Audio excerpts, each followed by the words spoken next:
కంచరపాలెం మెట్టి దగ్గర శివాలయం దగ్గర ఉన్న చిరు వ్యాపారులకు సంబంధించిన షాపులన్నింటినీ కూడా జీవీఎంసీ అధికారులు తొలగిస్తున్నారు. దీని మీద చిరు వ్యాపారులంతా కూడా తీవ్రమైన ఆగ్రహాన్ని వ్యక్తం చేస్తున్నారు. కూటమి ప్రభుత్వానికి వ్యతిరేకంగా నినాదాలు చేయడమే కాకుండా నిరసన కార్యక్రమాన్ని కూడా చేపడుతున్నారు. ఇంక ఈ షాపుల తొలగింపు మీద మనతో మాట్లాడడానికి ఇక్కడ చిరు వ్యాపారులు ఉన్నారు. సార్, ఎన్ని సంవత్సరాలు ఇన్ని షాపులు పెడుతున్నారు? గతంలో ఎప్పుడైనా ఇటువంటి సంఘటన చోటు చేసుకుందా? ఏ ప్రభుత్వం లేదండి. 40 సంవత్సరాలు బట్టి ఇక్కడే బతికామండి. ఇద్దరు అన్నీలు ఒక నాన్నగారు చనిపోయారు. ఇక్కడే బతికాం, రోడ్డు మీద బతికాం. మా జీవితం అంతా ఇక్కడే అండి. మాకు ఇలా చేశారండి. ఇప్పుడే ఏ ప్రభుత్వం ఇలా చేయలేదు మాకు. మరి ఎలా బతకాలండి మేము?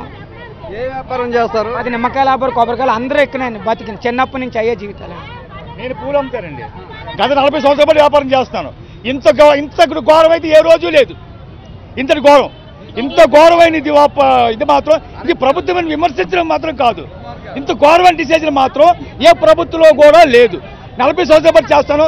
చిన్న జంగి వేసుకుని కానీ ఇంత దుకాణం పెట్టుకున్నాను, కానీ ఇప్పుడు వరకు ఇంత ఘోరంగా లేదు. ఏదో పక్కన ఉండమని చెప్పారు తప్ప వెళ్ళిపోమని చెప్పలేదు. అధికారులు ఏమైనా మీకు ముందుగా చెప్పి ఏమీ లేదు. టైము టీ తాగినంత టైం ఇస్తే ఏం తీస్తామండి? టీ తాగినంత టైం ఇస్తే ఏం సర్దుకుంటా?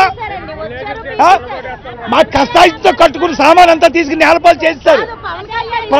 ఉండమ్మా, పవన్ కళ్యాణ్ కాదు, ప్రతి సామాను మా కష్టాయితో ప్రతి రూపాయి పెట్టి కొనుక్కున్న సామాన్ని సర్వనాశనం చేశారు. మాకిప్పుడు పండుగ సీజను. ఈ పండుగ సీజన్లో వ్యాపారం చేయకోకుండా అవకాశం లేదు. తర్వాత ఇది చూస్తే దేవస్థానం ఉండనమ్మా, దేవస్థానం దగ్గర పువ్వులు అమ్ముతారు, కొబ్బరికాయలు అమ్ముతారు, నిమ్మకాయలు అమ్ముకుంటారు. ఇక్కడ అయ్యే లేకుండా చేస్తే ఏం అమ్ముతారని పెడతారు. ఇక్కడ ఈ స్థలం చూస్తే ఇప్పుడు శ్మశానంలాగా ఉంది. మా కొట్లు తీసేస్తే ఇక్కడ ఏం చేస్తారు? ఇది దేవస్థానం. ఈ దేవస్థానం దగ్గర కొబ్బరికాయలు, పువ్వులు, నిమ్మకాయలు, ఇంతకుమించి ఏమీ లేవు ఈ చుట్టుపక్కల. 3 ఆడపిల్లలు సార్, రోడ్డు మేము బతకలేనండి. ఎలా బతకమంటారు చెప్పండి? ఏంటి, ఒక్క నిమిషం కూడా టైం ఇవ్వలేదు. నిమిషాల్లో వచ్చి తీసేయమన్నారు. ఎలా బతకమంటారు సార్? ఇప్పుడు రోడ్డు మీద ఎవ్వరు రాలేదండి. మేము రెంట్లు కూడా కడుతున్నాం సార్, ఎవ్వరూ రాలేదు. గ్రామం వాళ్ళు కానీ ఎవ్వరూ రాలేదు. ఏ పెద్ద మనిషి కూడా మేము ఉన్నామని ఎవ్వరూ చూపించట్లేదు. నిమిషాల్లో ఖాళీ చేసేయమన్నారు. సరుకు అంతా ఇంటికి కట్టి పొమ్మన్నారు సార్. ఏంటి మీ పరిస్థితి ఏమైపోద్దని మీరు అనుకుంటున్నారు? ఉండదన్నా, మాక్సిమం దొంగతనాలు జరుగుతాయన్న. దొంగతనాలు చేసుకొని బతకాలి ఇంకా మేము, అంతే. ఇంకా ఈ ప్రభుత్వం మొత్తం క్రైమ్ రౌడీ షీటర్ రావడానికి ఇదవుతాం అంతే. ఎలా బతుకుతాం చెప్పండి, పోనీ మీరే చెప్పండి. దొంగతనాలు చేయడానికి మేము రెడీ అవుతాం అంతే, ఇంకంతే, ఇంకేమీ చేయలేం. మీకు జరుగుతున్న అన్యాయం ఆపారా? ఎవ్వరూ ఆపలేదు. కూటమి ప్రభుత్వం ఎవ్వరూ రాలేదు, ఏ ప్రభుత్వం లేదు. మీరు ఒక సాక్షి టీవీ తప్పించి ఇంక ఏ టీవీ కూడా ఇంటర్వ్యూకి రాలేదు. ఒక సాక్షి ఒకరే ముందు వచ్చి జగన్ పార్టీ వాళ్ళకు ఫైట్ చేస్తారు అంతే తప్పించి ఇంకెవ్వరు కూడా లేరు. మేము దొంగతనాలు చేయడానికి కూడా రెడీ అయిపోతాం. దీనిలో ఏమీ లేదు. ఎన్ని గంటలకు తీయడం మొదలు పెట్టారు? తెల్లవారు తీస్తారండి. అసలు చాలా ఘోరంగా తీస్తారు. మాకు బతకడానికి కూడా దారి లేకుండా చేశారు. 50 సంవత్సరాలు పెట్టి దీపం ముట్లెట్లు ఇక్కడ ఉన్నాం. ఇప్పుడు మా పరిస్థితులు ఏంటి? అసలు రూపాయి కూడా దీపం ముట్ల దగ్గర ఉన్నాం. ఇక్కడే మాకు పనులు లేవు, డిగ్రీలు ఏమి లేవు, జాబులు లేవు, ఏమి లేవు. మాకు కూలి పని చేసి బతుకోవాలా. 3 పిల్లలు, ఆడపిల్లలు, ఎలా బతకాలా? మా బతుకులేటి మోడ్రా అక్కడ అసలు బతకడం లేదు.